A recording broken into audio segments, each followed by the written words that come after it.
Hi, I'm Canon Mark, acting CEO of the American Anglican Council, and I'm here at the Trophimus Center here in Ambridge, Pennsylvania, where we've just concluded the Provincial Council here in 2025 for the Anglican Church of North America, and it was a fantastic few days together as leaders in the province. The Trophimus Center here, it's been beautiful, and the vision for this, if you didn't know, is for the church to have a beautiful place that's functional to come together for just these kind of meetings and a lot of other things. So if you don't know about the Trophimus Center, Google it, look it up, check it out. It's been a wonderful place for us to gather here in Ambridge. A personal note, I went to seminary here at Trinity back in the late 90s, and so it's been kind of neat to come back to see some of those roots.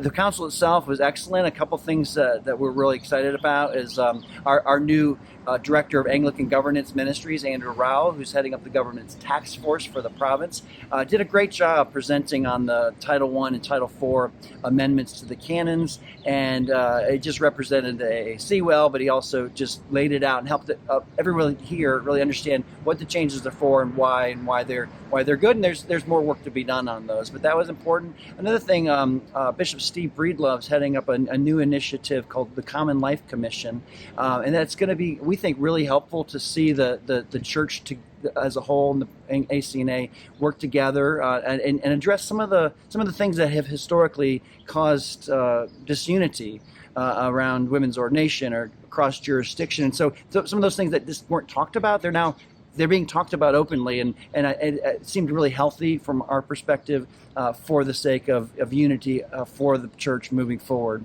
That's something for you to pay attention to and look for what's going on with that Common Life Commission. I was also really honored and excited to be elected to the executive committee for the province, which is going to give me an opportunity to serve at another level of leadership in the province, and hopefully be able to represent the American Anglican Council really well in that role.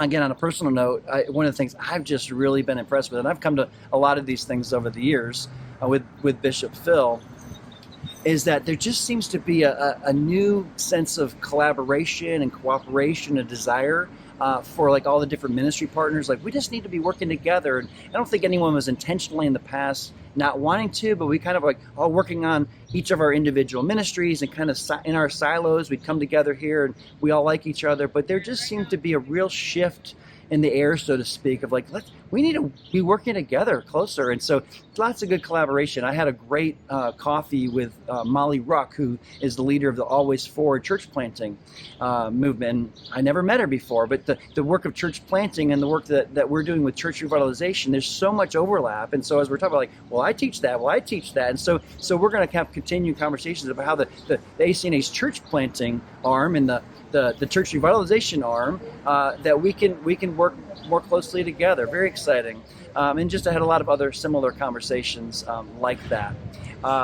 So again, just great provincial council. Archbishop Steve Wood, it seems clear to me and to everyone else I talked to that he's just the right man, the right time, God's chosen leader for us in this next season. So, well, God bless you. Thanks for your support of the American Anglican Council, and we'll talk to you soon.